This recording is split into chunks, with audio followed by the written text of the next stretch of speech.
টানা ৩ দিন ধরে নজিরবিহীন গুজব আর সাইবার আক্রমণের শিকার হচ্ছে বিএনপি। রাজনৈতিক এই দলটির বিভিন্ন জেলা কার্যালয়ে বিক্ষুব্ধ জনতা আগুন দিচ্ছে এমন দাবিতে প্রায় ২০টি ভিডিও ছড়িয়ে পড়েছে। পরে ফ্যাক্ট চেক করে দেখা গেল পুরোটাই মিথ্যা।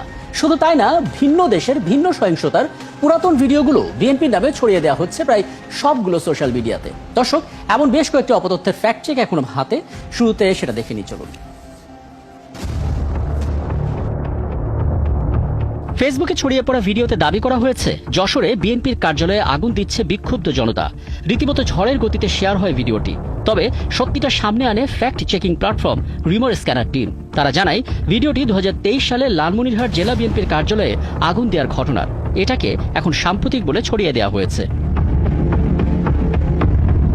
ওদিকে এক্স অ্যাকাউন্টে ছড়িয়ে পড়া ১৩ সেকেন্ডের ভিডিওতে দেখা যাচ্ছে একজন পুরুষ মারধর করছেন এক নারীকে এবং এ সময় দুজন শিশু চিৎকার করছে।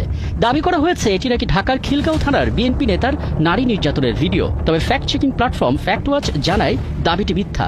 ভিডিওটি গোবিন্দ প্রতাপ সিং নামের একটি এক্স অ্যাকাউন্ট থেকে ছড়িয়েছে। সেখানে নারী ও পুরুষকে হিন্দিতে কথা বলতে শোনা যাচ্ছে। জানা যায় ঘটনাটি বিহারের। এটাকেই বিএনপির নামে ছড়িয়ে দেওয়া হচ্ছে।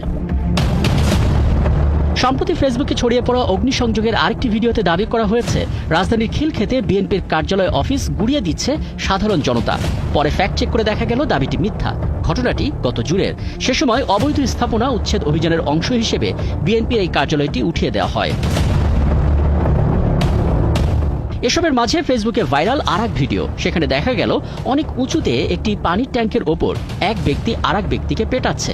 ক্যাপশনে বলা হচ্ছে গাজীপুরে চাঁদা দিতে না পারায় বিএনপির সন্ত্রাসীরা কুপিয়ে হত্যা করছে। তবে ফ্যাক্ট চেক করে দেখা গেল ভিডিওটি বাংলাদেশের নয়, মরক্কোর একটি শহরের। এখানেই শেষ নয়, বেশ কয়েকটি ভারতীয় গণমাধ্যম এবং সামাজিক যোগাযোগ মাধ্যমে একটি পোস্ট করা হচ্ছে যেখানে দাবি করা হয়েছে মিডফোর্টে পাথর মেরে হত্যা করা ভাঙাড়ি ব্যবসায়ী সোহাগ তিনি নাকি হিন্দু ধর্মাবলম্বী ছিলেন। তবে ফ্যাক্ট চেক করে জানা যায় তথ্যটি মিথ্যা।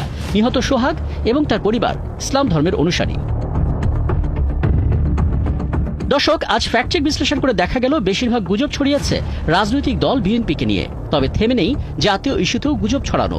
অপতথ্যকে বিশ্বাসযোগ্য করতে খুব সূক্ষ্মভাবে ব্যবহার হচ্ছে এআই প্রযুক্তি।